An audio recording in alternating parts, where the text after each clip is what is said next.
हम आधुनिक मानव यानी होमो सेपियंस पिछले 10,000 सालों से एकमात्र मानव प्रजाति होने के इस कदर अभ्यस्त हो चुके हैं कि किसी दूसरी मानव प्रजाति के बारे में कल्पना करना भी मुश्किल लगता है।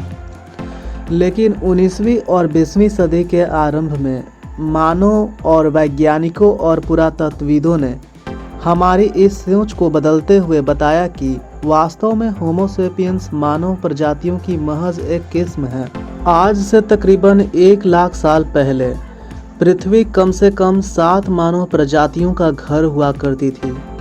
दिलचस्प बात यह है कि अब इस दिशा में खोज की दर इतनी तेज हो गई है कि साल दर साल मानव वंश वृक्ष या फैमिली ट्री में नए नए नाम जुड़ते जा रहे हैं।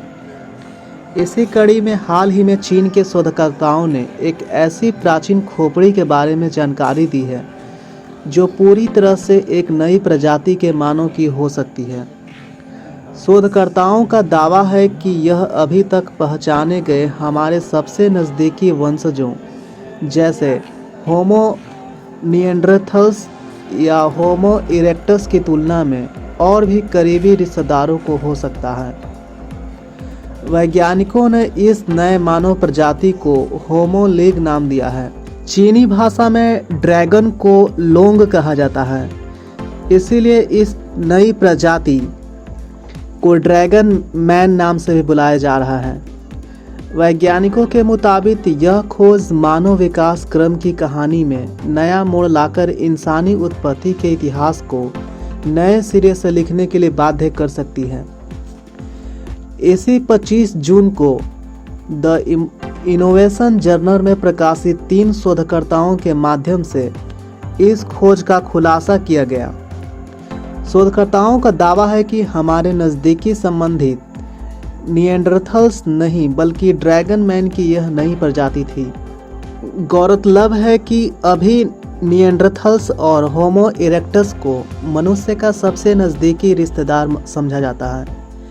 ऐसे में अगर ड्रैगन मैन को एक अलग प्रजाति के रूप में दर्जा मिल गया तो निएंडरथल्स को आधुनिक मानव के करीबी संबंधियों के पद से हटाया जा सकता है।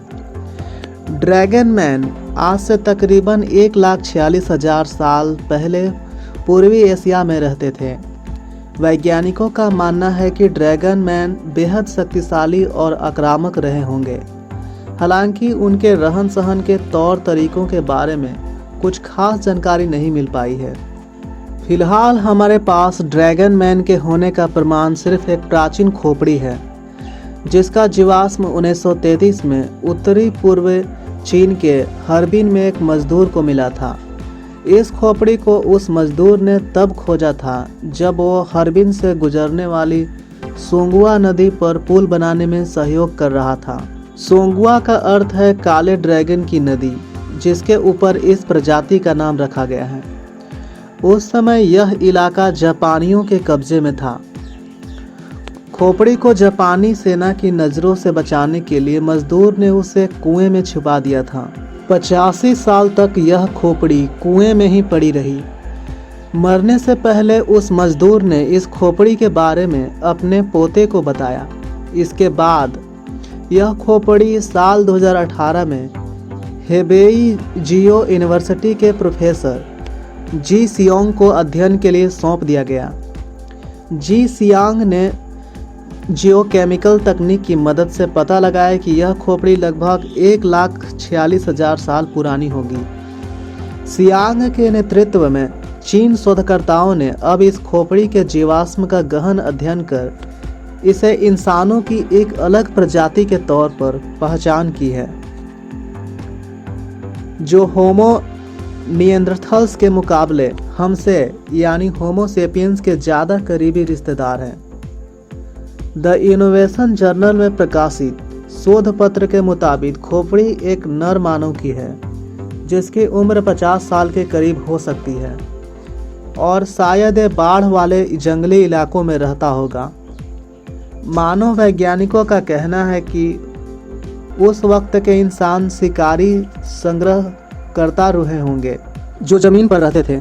हर्बिन इलाके के मौजूदा शीतकालीन तापमान के मद्देनजर ड्रैगन मैन को निएंडरथल्स से भी ज़्यादा ठंड सहन करना पड़ता होगा। ड्रैगन मैन बहुत ही कठोर वातावरण में रहा करते थे और हो सकता है कि पूरे एशिया में फैले होंगे। कंप्यूटर सिमुलेशन और आर्टिस्ट की मदद से ड्रैगन मैन की जो अनुमानित छवि बनाई गई है उसके मुताबिक इस प्रजाति के मानव की खोपड़ी मौजूदा इंसान की खोपड़ी से थोड़ी बड़ी रही होगी, लेकिन इसके भीतर मस्तिष्क की जगह लगभग सामान्य सिर के बराबर ही है। आंखों के गड्ढे भी सामान्य से थोड़े बड़े और आंख लगभग चौकोर रहा होगा। उनके भौं के ऊपर की हड्डी थोड़ी उभरी हुई रही होगी, जबकि इनके मुंह चौड़े रहे होंगे और दांत भी सामान्य से ज़्यादा बड़े रहे होंगे। लंदन स्थित नेचुरल हिस्ट्री म्यूजियम के रिसर्च लीडर और प्रख्यात evolutionary biologist professor Chris Stringer का कहना है कि यह पिछले 50 साल की सबसे बड़ी खोज है।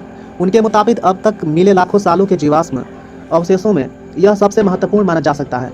वहीं चाइनीज़ एकेडमी ऑफ साइंस के प्रोफेसर सीजुन नी का मानना है कि यह एक बड़ी कामयाबी है कि हमने अपनी सबसे करीबी प्रजाति की पहचान कर ली है। उन्होंने अपने बयान में कहा है कि इस खोज से हम बेहद चकित हैं और सबसे ज़्यादा ताज्जुब की बात यह है कि यह खोपड़ी अब भी बेहद सुरक्षित अवस्था में है। हेबेई जियो यूनिवर्सिटी के प्रोफेसर जी सियांग, जिनकी देखरेख में पूरे शोध को अंजाम दिया गया है, उनके मुताबिक यह अब तक की खोजी गई प्राचीन मानव की संपूर्ण खोपड़ियों में से है। इसकी खास बात यह है कि इसमें आदि विशेषताओं के साथ साथ आधुनिक विशेषताओं का भी मिश्रण है, जिसकी बदौलत यह बाकी इंसानी प्रजातियों से एकदम अलग दिखाई देती है।